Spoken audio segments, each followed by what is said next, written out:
Hi, this is Blake, and we're going to go over using the Tasking Manager for validation. So you can see I have a list of projects here on my screen, and I'm just going to go ahead and select one. When you're on the Validate tab, which is where we usually get started with these things, the part that I want you to look at is this list down here. You can sort this list by any of these headings. And the heading that I want you to try and use a lot is this one that says Last Validation. Because if you click on Last Validation, this gives you a sense of how long somebody has gone before they've had their mapping work reviewed. And this looks really good, as a matter of fact.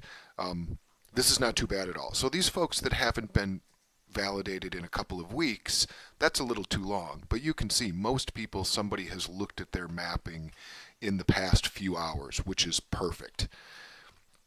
The other thing that I want you to notice is that this one here, for example, the date that they registered with the Tasking Manager and their last validation date, these are the same, which means that this person maybe has never had their mapping evaluated. So when you look down this list, even if they're not the oldest perhaps, sorted by last validation, when you look down the list, if you see two of these that match, you might want to jump on that one right away because it means that they very well might have never had their mapping evaluated. You can see that if you hover over the Start link, it shows you their tasks. It highlights them. And if you click on this Start link, you'll check out every single one of their squares at once. The other thing I want you to see is this is why in the instructions we ask people to do tasks that are next to each other, because when I show you the process for this, it'll make sense that it's much easier to validate all of their mapping if they're selecting tasks that are near each other. You also don't have to do that. What I typically will do is I might very well hold over here, and then I'll just look and see on the map where their tasks are, and then I'll just go grab one by hand. And this lets me work on this person's just one task square just to get a look at their mapping without having to check them all out. So that's an option that I use a lot. And I just hover over here, and then I just find the one that was highlighted, and this lets me get right to it. And then you click off to have nothing selected, and that gets you back to your list. Let me show you just quickly how to actually do this if you want to select multiple task squares at once. Like I said, it's sort of hard to do when they're spread all over the place, but I'm going to show you the process either way. The process is very similar to the other way that we can do this, which lets us select tasks to validate by drawing a polygon. And the process of actually doing it is exactly the same. It's just a little bit more convenient if we're selecting them all right next to each other. So I'm going to go ahead and I'm going to do one that's pretty hard. This one looks pretty hard. Let's see. Okay, let's take this one for example. And I say Start, and this checks them all out at once for me.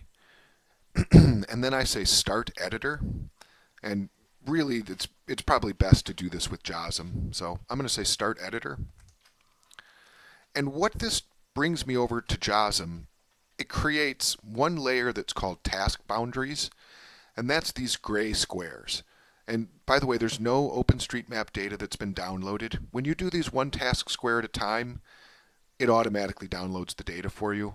When you do multiple task squares at once, you have to download the data manually. So this gives you the task boundaries, and these task boundaries match up with these that are checked out. So it sends over one layer that's those boundaries. I generally right-click on this layer, and then I say Convert to GPX. And the only reason I do that is because it makes them bright yellow, so it's much easier to see. But you can see I also have an OSM data layer, but there's no OSM data. And the reason that is because JOSM will only download data for a bounding box. So we could not ask JOSM to just download these little bits of data. It would want to download the data for this entire area. So unfortunately, we have to do that by hand. So zoom in to an area, and then just hit the download button yourself. And I generally just do it, a section at a time. So I would do all of these. I would download the data. I generally make sure download as new layer is not checked, so these all end up on the same layer when I'm done.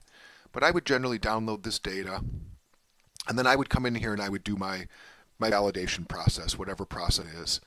And I would validate this data, I would go through all of these squares, and then I essentially zoom back out, and I go to the next square. And it's totally fine if you're also downloading data around it. That's not a big deal. You have the square. That helps you see the user's area that they're responsible for. But if you see something else, or if you run the JOSM validation process and it picks up errors that are outside, for the most part, you can probably go ahead and fix those. But this is generally what I do. This person's mapping looks quite good. There's not too much to do here. It looks like they're getting buildings for the most part. Be careful, sometimes people are getting rocks and trees. That one's suspect. But do your regular thing, do your regular validation process. Just make sure that you zoom out and then you come over here and you download the next bit of data to look at. And I'm not checking this box. Do my validation. And that's how this process works. So you would go through and you would do this for all of the squares that you checked out. When you're all done, generally what I do is when I'm all done, so I would do that sort of stuff. When I'm all done validating this person's work, just as a matter of habit, I've uploaded, everything is set, I just come in and delete these two layers. And then I go back to the tasking manager and I say mark all as valid or mark all as invalid. It's really designed to do all so that you don't, it's not very easy to come through and select, but you can. If in the process you find one task square that needs to get redone, but the rest of them are fine or something along those lines, it's a little bit clunky, but you can click on one task square and you could say, this one is invalid, then click off, then say reselect, get them all again, and then mark all of those as valid or whatever it is. So you can do them individually. The tricky part is after you do something to an individual one, you need to click off and then say reselect what you have checked out for validation and deal with them. Like I said, I'm just going to stop validating. As I said, probably the easiest way to do this is to look here, see what task square is theirs, and then check out that individual task square, and then you don't have to bother with any of that other stuff. But the key point is sort by some of these columns, especially last validation day, to make sure that we're getting people's work validated. The other thing that's interesting is, you can sort by level. So maybe all these advanced people, maybe their validation goes really fast because they're quite good, and it lets you select 10 or 12 tasks at once. You download the data like we did, and it turns out it's all right, so it's very easy to just come back and say mark all as valid. This can be depending on how good these folks are, this can be a really nice way to get a lot of validation done, because you may find out that the advanced folks, they're really doing a good job. And then you can also sort by level. Nobody here is a beginner. Oh, I guess there are some beginners. And you could just look at the beginners. If you're trying to make sure that we're stopping people from having mistakes and that kind of stuff. But use these sort by columns and definitely try and make sure you don't have people that are 14 days with no feedback. Or even worse, what looks like probably no feedback since the day they registered. So that's it. Thanks very much. Bye-bye.